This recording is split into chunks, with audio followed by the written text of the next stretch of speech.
Listo. Eh, Buenos días.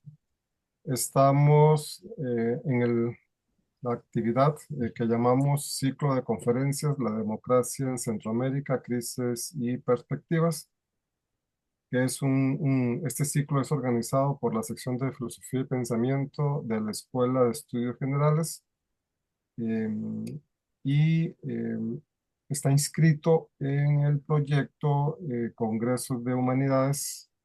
También colaboran en esta actividad la Asociación Costarricense de Filosofía, la Asociación Centroamericana de Filosofía y la Red Iberoamericana de Filosofía.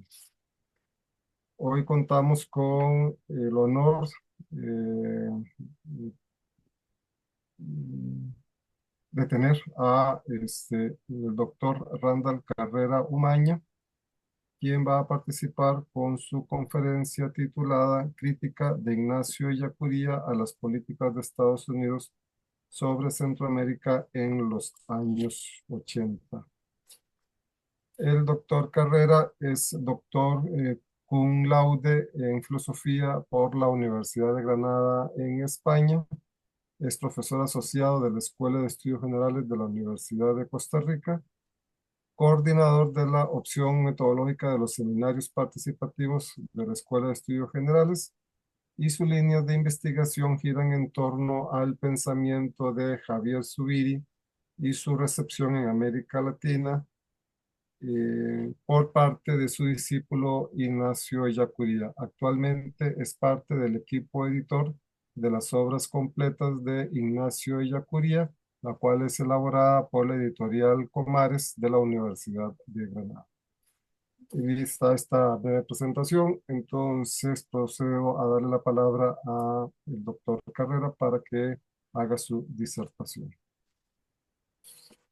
Muchas gracias, Álvaro, y muchas gracias a todas las personas que nos acompañan en el marco de estas conferencias organizadas por el doctor Carvajal en coordinación con la Escuela de Estudios Generales, específicamente en nuestra sección de Filosofía y Pensamiento.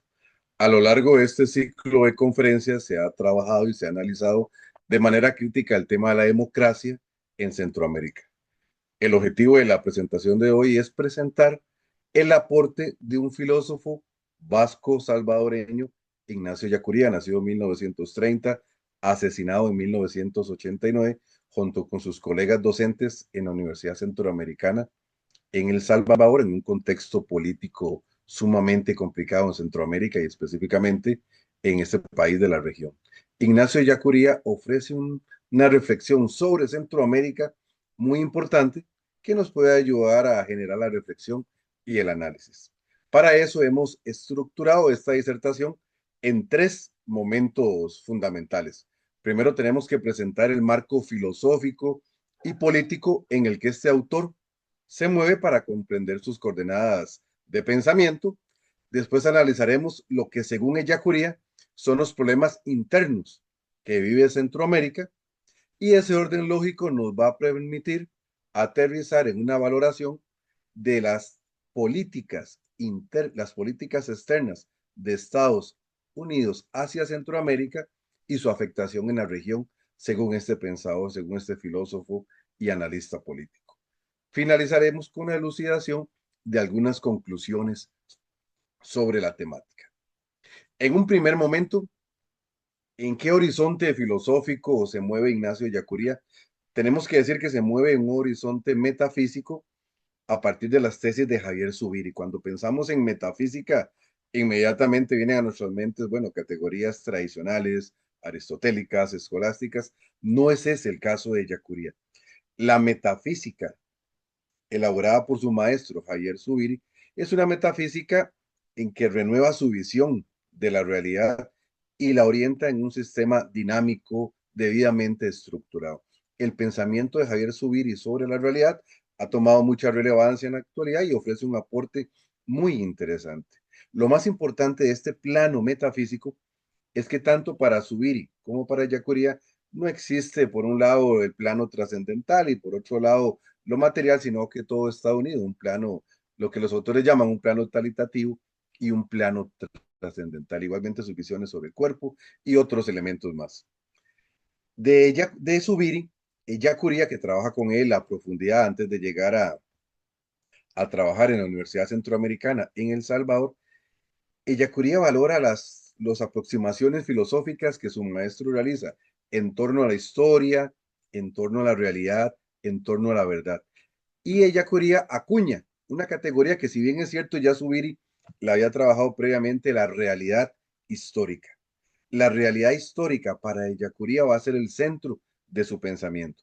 Y desde nuestra perspectiva, se convierte en un referente teórico, epistemológico y ético para orientar toda su labor académica.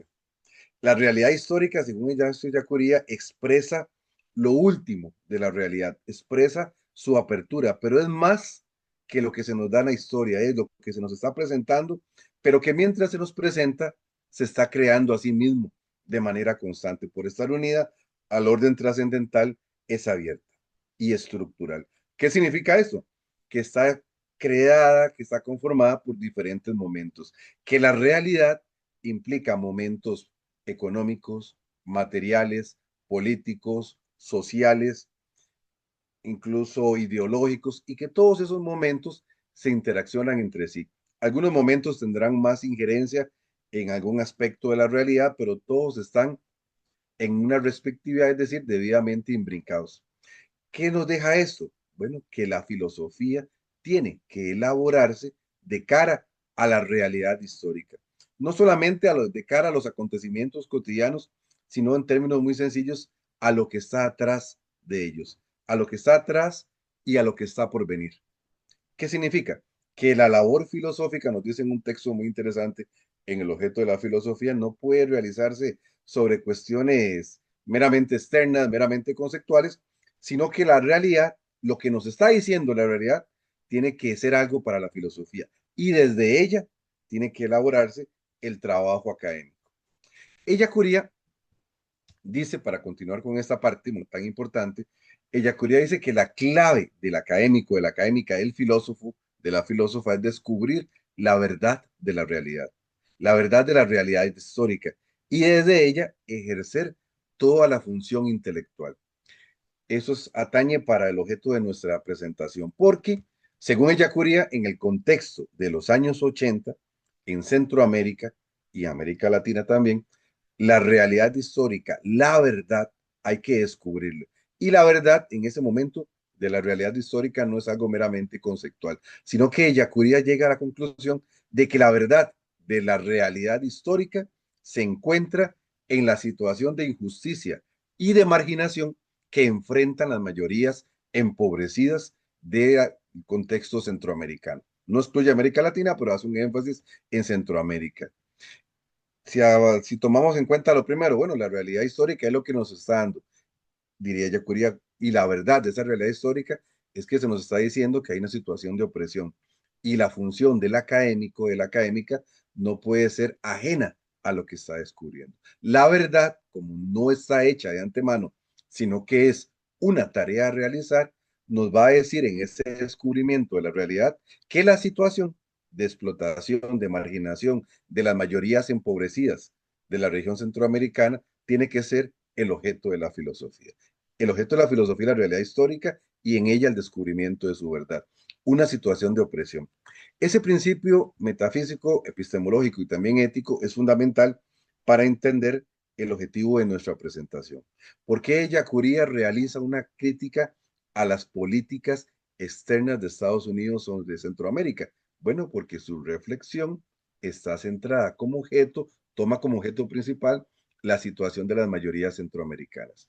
Y Ellacuría va a decir, bueno, Centroamérica como problema filosófico y político tiene una situación que podemos ver en dos sentidos, sus problemas internos y sus problemas externos, en los cuales entran las políticas estadounidenses. Eso nos permite dar paso entonces al segundo punto.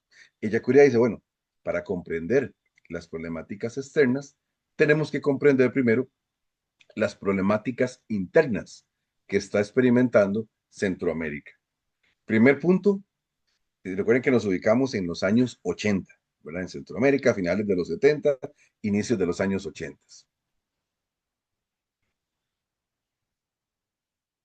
Centroamérica en ese momento de los años 80 está viviendo una situación bélica terrible, ¿verdad? Es un contextos de luchas, contextos armados, a excepción de Costa Rica en ese momento concreto. ¿Cuál es el problema? Dice Yacuría, que la mayoría de los recursos de los países centroamericanos a nivel interno van destinados al financiamiento del orden militar, para el reforzamiento de ejércitos, cuerpos policiales que reprimen las situaciones. Y además hay una gran lentitud en los países centroamericanos en su capacidad de respuesta ante las problemáticas que están enfrentando sus poblaciones. El autor señala tres dimensiones internas del problema centroamericano. La primera es la situación económica, la cual pues no ha cambiado desde los años 80 hasta acá. Ellacuría señala el empobrecimiento económico que desde los años 70 y 80 está viviendo Centroamérica. Y eso acentúa, incrementa la brecha entre ricos y pobres. Y esto se debe principalmente, vean qué importante, por el endeudamiento por préstamos con entidades externas. Y Ellacuría llega a decir, bueno, esta situación que apenas está germinando va a traer muchas consecuencias a Centroamérica, tal como lo vemos en la situación actual. Una situación económica en la que cada vez se ensancha esa brecha entre las personas que tienen mucho y unas grandes mayorías que tienen poco. También hay una dimensión interna que es la dimensión política.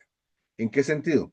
Que Centroamérica está enfrentando, nos dice el autor, la presencia de regímenes totalitarios, pero disfrazados de democracia. Todos los poderes en ese momento políticos en Centroamérica hablan de democracia, muchos llegan a través de elecciones, las cuales son manipuladas, todo lo que nosotros conocemos de los años 80. Y estos gobiernos totalitarios, dictaduras, son represivos ante las protestas. Protestas de orden sindical, protestas universitarias y protestas populares. Ignacio Yacuría, junto con sus compañeros docentes de la Universidad Simeón Caña, participa de estas protestas, especialmente con el tema agrario, con un acompañamiento muy fuerte a los campesinos, y estas protestas en no pocas ocasiones son reprimidas por el orden militar enviado por el gobierno. El autor nos dice de manera textual, el conflicto centroamericano debe mucho a este binomio, opresión económica, por un lado, y represión gubernamental, por el otro. Pues aún siendo aquella la fundamental, es decir, la económica, la principal ha sido esta, la gubernamental, la cual en buena parte ha encendido la chispa revolucionaria. Es decir, los movimientos revolucionarios son fruto de las acciones injustas de los gobiernos centroamericanos. Y la tercera dimensión interna, muy importante para los efectos de esta presentación, es la ideológica.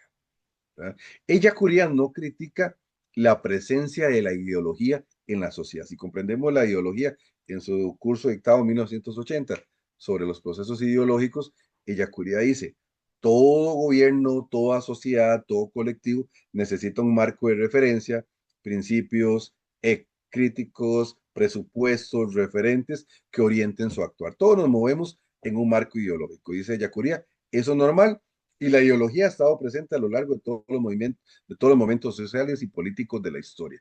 ¿En qué radica el problema? Radica en que los presupuestos ideológicos pueden convertirse en ideologización, en presupuestos ideologizados. ¿Qué es la ideologización? Cuando estos referentes que orientan el actuar humano de ciertos colectivos de la realidad social son manipulados por los grupos de poder. Cuando los grupos de poder manipulan a su beneficio los referentes ideológicos, estos quedan ideologizados y ocultan la realidad.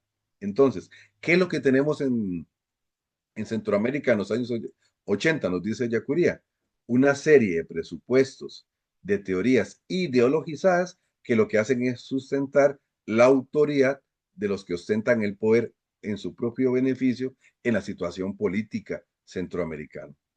Ellacuría es crítico de esos discursos que justifican la opresión y en los que no pocas veces algunos intelectuales centroamericanos estuvieron a su favor, muchos en contra, pero algunos a favor del poder, que enmascaran la realidad y que justifican las estructuras del poder.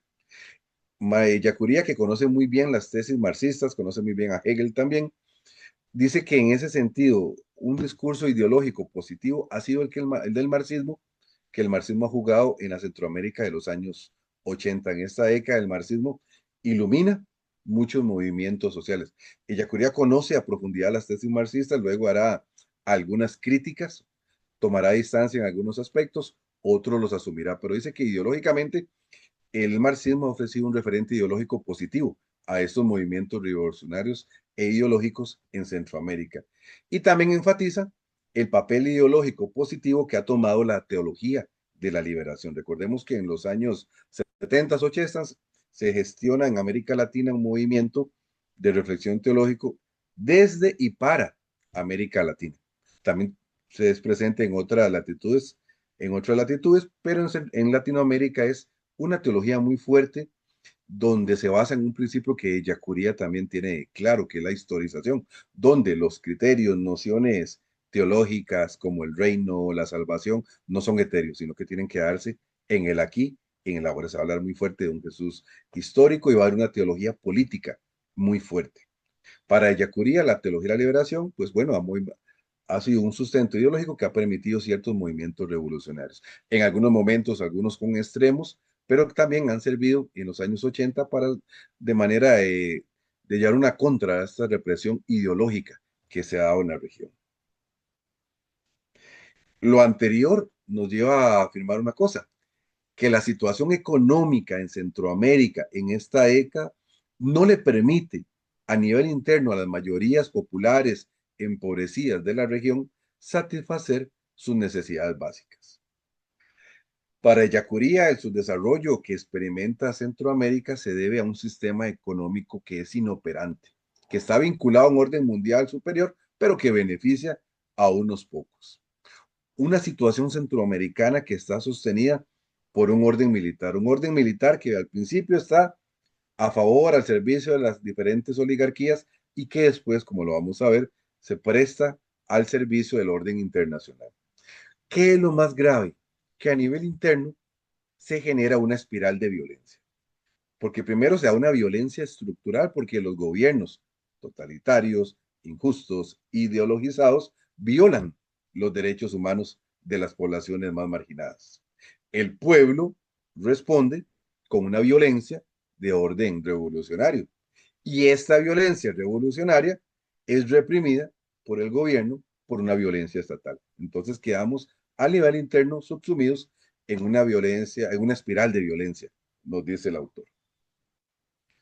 Además, esta violencia, lo más grave es que a nivel interno de Centroamérica se ve militarizada. Una violencia por parte del ejército. En Costa Rica no hay ejército, entonces esa parte no es tan visible, pero el resto de los países de Centroamérica sí es evidente. Y esta militarización impide la democratización y la paz. Además de tratarse de militares en no pocas ocasiones corruptos y pocos capacitados, y que desequilibran el peso político de la voluntad popular. Y esto le impide a los países centroamericanos a lo interno autodeterminarse. Esto debido a que hay una alianza con el poder militar y con los que sostienen el poder militar. Estos presupuestos internos, problemáticas que enfrenta Centroamérica en este periodo histórico concreto, nos permite analizar en el marco, tercer momento, de las problemáticas externas que vive Centroamérica, nos permite analizar la crítica que Ignacio de Ellacuría realiza a las políticas externas estadounidenses sobre Estados Unidos. Aquí muchas de sus tesis filosóficas y políticas van a ser aplicadas al contexto social. Ellacuría enfatiza que hay diferentes niveles de las problemáticas centroamericanas, pero las problemáticas externas que vive la región son fundamentales, afectan e inciden de manera radical. Para Ellacuría, y él afirma de manera taxativa, la clave radica en que Centroamérica se ha convertido en un problema para Estados Unidos. El hilo conductor de esta tercera parte de la presentación será descubrir por qué una región como Centroamérica, que es tan pequeña, es un problema para Estados Unidos. Si Estados Unidos puede prácticamente dominar Centroamérica de la manera que quiera, Estados Unidos podría ignorar Centroamérica. Y Yacuría se pregunta, ¿pero por qué una región tan pequeña se convierte en un problema para este gran gobierno imperialista?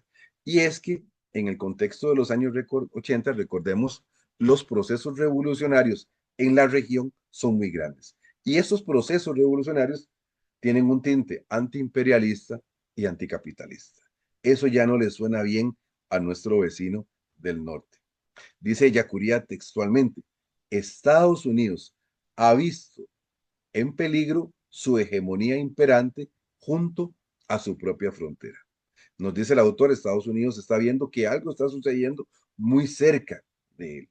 Y esto puede poner en peligro las situaciones que históricamente habían sido muy positivas para Estados Unidos y Estados Unidos visualiza que eso le podría traer problemas. Incluso Ellacuría avisora con una visión muy a futuro de que esto tendría problemas para Estados Unidos, incluso a nivel de migraciones, las cuales podrían intensificarse tal como lo tenemos en la actualidad. En este marco, Ignacio Ellacuría realiza una crítica muy fuerte de manera específica a las políticas extranjeras elucidadas por el gobierno de Ronald Reagan. ¿Se acuerdan ustedes que este gobierno es muy fuerte sobre Centroamérica, ¿verdad? Reagan tiene una particular preocupación por por Centroamérica. Y Ellacuría dice, bueno, es que Estados Unidos debe estar pensando, ¿qué pensarán nuestros aliados si no podemos solucionar lo que sucede en nuestras propias fronteras? Estados Unidos empieza a preguntarse, bueno, pero nos está pasando algo en Centroamérica y nosotros tenemos que hacer algo, porque ¿qué pensarán de nosotros, nuestros aliados o nuestros rivales? Y ahí viene el punto fundamental donde Ellacuría pone el dedo en la llaga. Ellacuría afirma que Centroamérica tiene un efecto simbólico sobre Estados Unidos, porque se convierte en un problema de orden ideológico. Económicamente, políticamente, Centroamérica es muy pequeño, es muy débil, pero ideológicamente, Centroamérica es más grande de lo que Estados Unidos cree y se empieza a dar cuenta. Estados Unidos, dice Yacuría, empieza a cuestionarse, bueno, si hay situaciones que se están dando en Centroamérica, cerca de nuestras fronteras, y no ponemos orden, ¿qué puede pasar en otras latitudes donde también nosotros tenemos presencia? Es decir, ¿qué pensarán de nosotros si no logramos resolver las problemáticas centroamericanas? Recordemos que en los años 80 estamos en el marco ya último del contexto de la Guerra Fría entre Estados Unidos y la Unión Soviética. Y Ellacuría expresa Centroamérica en este contexto donde jamás va a hablar de tú a tú con Estados Unidos, con la Unión Soviética, Centroamérica cumple con un papel pragmático. ¿Por qué? Porque a ambos rivales, a Estados Unidos por un lado y a la Unión Soviética por el otro, le conviene que su enemigo ideológico tenga problemas en sus fronteras.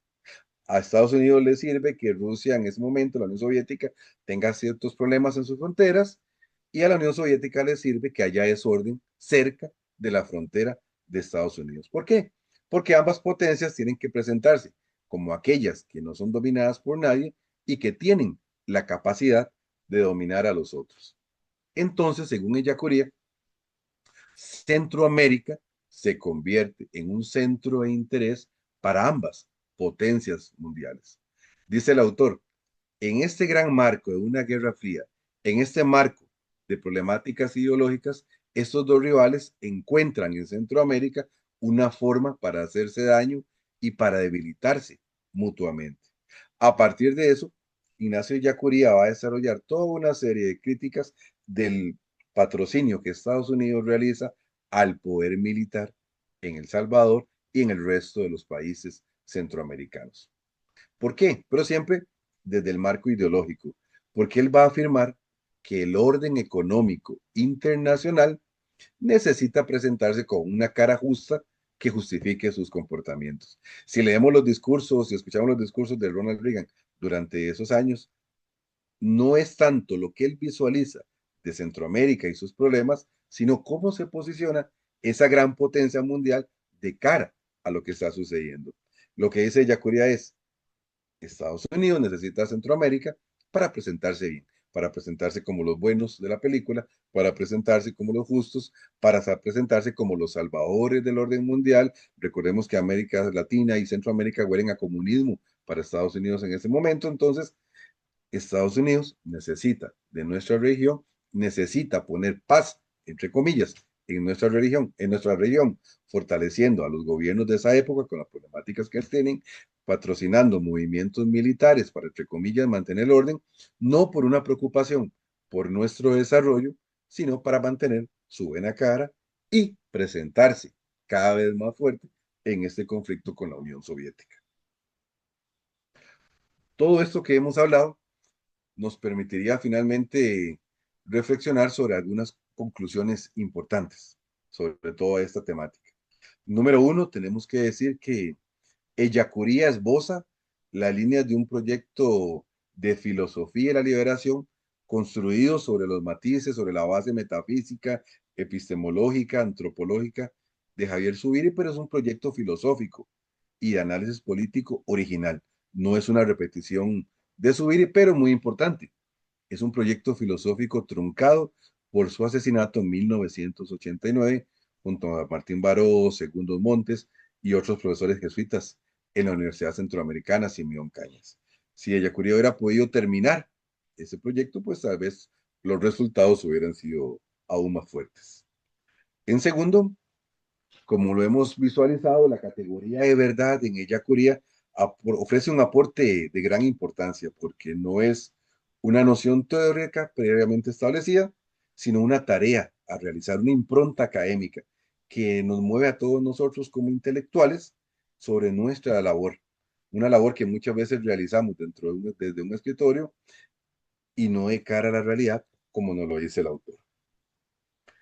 Tercero, desde Ellacuría, la labor filosófica y la función de los y las intelectuales debería realizarse desde las mayorías oprimidas, desde una realidad concreta.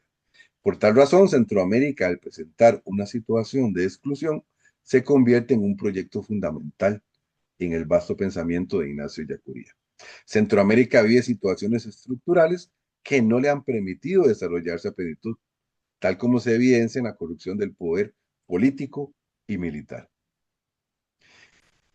Y una conclusión muy importante, una de las principales causas del problema centroamericano radica en la construcción ideológica que Estados Unidos ha realizado de la situación regional. Su política extranjera no busca el desarrollo, tal como lo hemos afirmado, sino la vigencia y cuidado de su hegemonía. Por tal razón, el problema centroamericano es en fondo para Estados Unidos un problema de orden ideológico, tal como hemos tratado de explicitar. Dice el autor refiriéndose a Estados Unidos, cito textual, lo profundo en la situación centroamericana es que el proyecto norteamericano es, en lo fundamental, malo, como lo viene demostrando una serie de fracasos y sus fachadas democráticas se han desmoronado. Cierro comillas. Finalmente, algo muy importante que debería llevarnos a pensar, Ellacuría destaca que Costa Rica, lo dice en sus escritos políticos, Costa Rica se encuentra al margen de la mayoría de los problemas que atañen a la región centroamericana. En ese momento nuestra economía todavía no estaba tan deteriorada, no estamos en procesos militares, los procesos revolucionarios, en Costa Rica todo es distinto. Sin embargo, dice Ellacuría, Costa Rica no está exenta de riesgos. Finalizo con la lectura de una pequeña cita que me parece de carácter profético porque prácticamente la situación actual. Dice Yacuría, Costa Rica, por su parte, que no ha cargado con gastos de guerra, ni siquiera con gastos militares estrictamente tales, ha venido abusando de los préstamos extranjeros, ya eso en los 80, lo cual muestra que su relativo bienestar en esta década es en parte un espejismo, que antes o después tendrá que desvanecerse tal vez con importantes consecuencias sociales. Cierro comillas, tal como lo estamos viendo en la situación, con situaciones sociales, cierre de instituciones, poco financiamiento a la educación, a las universidades, poco apoyo a las entidades de ayuda social, siempre abiertos a la privatización. Entonces, este pensamiento sobre Centroamérica, sobre las políticas estadounidenses. Su crítica tiene, desde nuestra perspectiva, una gran vigencia en la actualidad. Muchas gracias. Muchas gracias, Randall, por tu excelente exposición. Vamos a abrir un espacio de preguntas. Bueno, los que están aquí en Facebook podrían tomar la palabra o escribir en el chat, y las personas que están en Facebook podrían escribir en un comentario. No sé si hay alguna pregunta o comentario.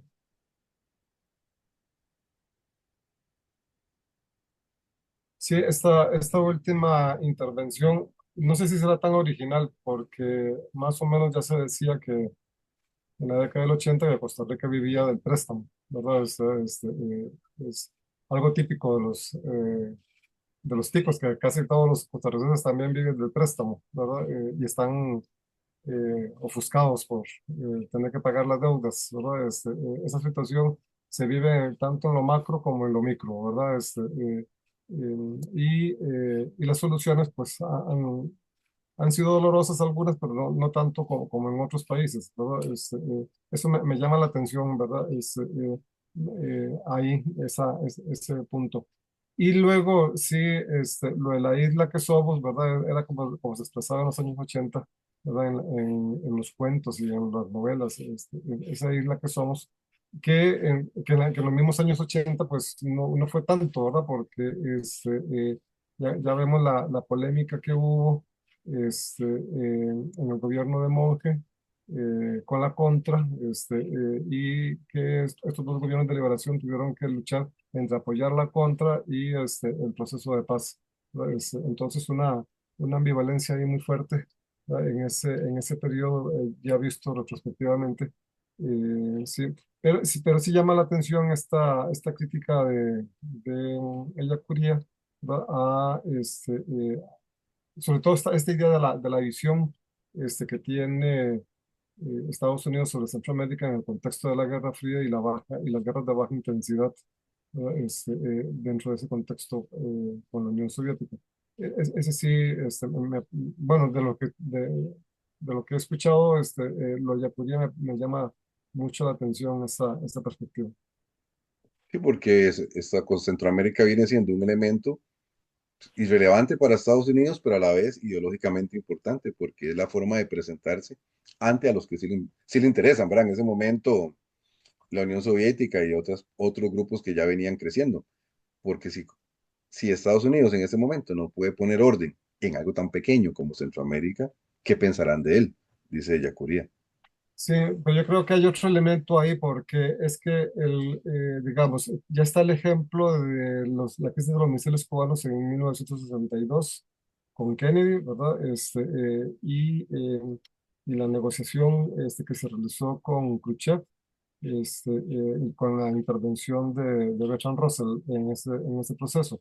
Khrushchev cede, ¿verdad? Pero igualmente da la impresión como que Kennedy cede, ¿verdad? En ese proceso. Y luego, me acuerdo que en la negociación que tuvo el gobierno de Monge, del PLN, con Estados Unidos, era convencer a los asesores del presidente estadounidense en ese momento que eh, eh, Centroamérica, que Costa Rica era la única democracia en ese momento en Centroamérica, y que el comunismo se podía expandir, ¿verdad?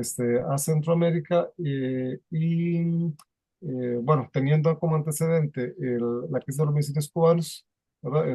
Instalar bases militares soviéticas en Centroamérica, bueno, supongo, ¿verdad? Hubiera sido un problema de geopolítica y de estrategia de los Estados Unidos, ¿verdad? Que no es simplemente que no importaba, ¿verdad? Es que no sé si era como insignificante, ¿verdad? Pero con tres procesos revolucionarios abiertos en Centroamérica, que inicialmente no eran comunistas, ni marxistas, ni nada por el estilo, pero que la misma presión de Estados Unidos y de la Guerra Fría los fue inclinando al marxismo y al comunismo, ¿verdad? Eso sí causó preocupación al gobierno de los Estados Unidos. Y tal vez lo que queda un poco en el aire, Álvaro, es cómo Estados Unidos después, otras políticas dejan de lado Centroamérica y la preocupación va hacia otro región, siempre en su propia autodefinición, en su propia autopresentación, pero llega un momento en que Costa Rica y Centroamérica se vuelve un poco más irrelevante ideológicamente para Estados Unidos. Ahí ya Sí, influirán otros factores. sí, bueno, sí, eso, sí, yo sí tendría que verlo con detalle, sí. Bueno, aquí tenemos una pregunta de Bernardo Castillo. Dice, ¿qué influencia tuvo la filosofía de la liberación de Yacuría en el desarrollo del plan de paz en Centroamérica en los años 80 o no fue tomada en cuenta? Esa pregunta de nuestro compañero Bernardo es muy importante. No se ha trabajado bien, pero sí ella Curía trabaja en los procesos de paz de Esquipulas, ¿verdad? En El Salvador. Incluso hay fotografías donde están los presidentes centroamericanos del momento y ella Curía está con ellos en mesas de trabajo. Entonces no es tanto su pensamiento en sí mismo, su filosofía, sino el papel de mediador que tanto los movimientos revolucionarios como el mismo gobierno ven en él. Entonces, porque ella quería, él hablaba de una tercera fuerza que no fuera directamente la violencia, sino a través del diálogo. Entonces, en los procesos de Esquipulas, el papel de Yacuría, como digo, no está todavía bien analizado, es un tema por investigar, pero sí es fundamental. Sí. Bueno, no sé si habrá alguna otra pregunta o algún otro comentario. No veo en el Facebook. Bueno, sí, bueno, no sé, como tenemos asamblea más tarde, no sé si, Randa, si terminamos aquí. Terminamos acá. Sí, Perfectamente, sí, tenemos reunión a la perfecto. una. Bueno, muy bien. Muchas gracias, Álvaro, y a todas las personas que nos Bueno, han acompañado. estén muy bien y muchas gracias a todos los que nos acompañaron en las redes sociales y en Zoom. Hasta luego. Gracias.